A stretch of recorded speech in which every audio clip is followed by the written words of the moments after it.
आता पाहूया मुंबई आणि पुण्यातल्या टॉप 9 बातम्या। मुंबईचा पाणीसाठा 27%वर। मुंबईवरील पाणी कपातीचं संकट टळलं। 7 तलावांमध्ये 3,88,523 दशलक्ष लिटर पाणीसाठा। मुंबईवरील पाणी कपातीचं संकट टळलं। तलाव क्षेत्रात पुरेसा पाऊस झाल्यानं पाणीसाठ्यात वाढ। मुंबई मेट्रो प्रवाशांची संख्या वाढली। घाटकोपर मेट्रो स्टेशनवर हजारो प्रवाशांची गर्दी। 111 कोटी प्रवासी संख्या गाठलेल्या वर्सोवा घाटकोपर मेट्रो मार्गिकेचा प्रवास आणखी सुखकर। अतिरिक्त 8 फेऱ्यांची भर। राज्यात गेल्या वर्षभरात 21 लाख जणांनी रक्तदान केलं। रक्तदानात पुणे अव्वल तर मुंबई दुसऱ्या क्रमांकावर। आरोग्य विभागाच्या आकडेवारीतून ही माहिती समोर।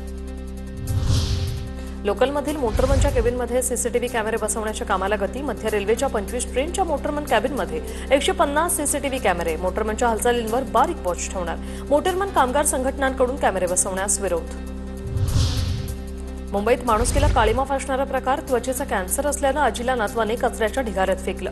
वृद्ध महिलेला पोलिसांनी कोपर रुग्णालयात दाखल केलं। नातू आणि कुटुंबियांचा शोध सुरू। पुणे सिंगापूर विमानसेवा 15 जुलैपर्यंत स्थगित। एअर इंडियाच्या विमानांची तपासणी होणार। पुणे सिंगापूर एअर इंडियाच्या ताफ्यातील बोईंग तर इतर विमानांचीही तपासणी केली जाईल। पुण्यातील शिक्रापूरमध्ये पीएमपीएमएल बस चालकाने राडा घातला। चाकण चौकाजवळ बसमधून उतरून चालकाची एका प्रवाशाला बेल्टने मारहाण। चालक नशेत असल्याची प्रवाशांची माहिती।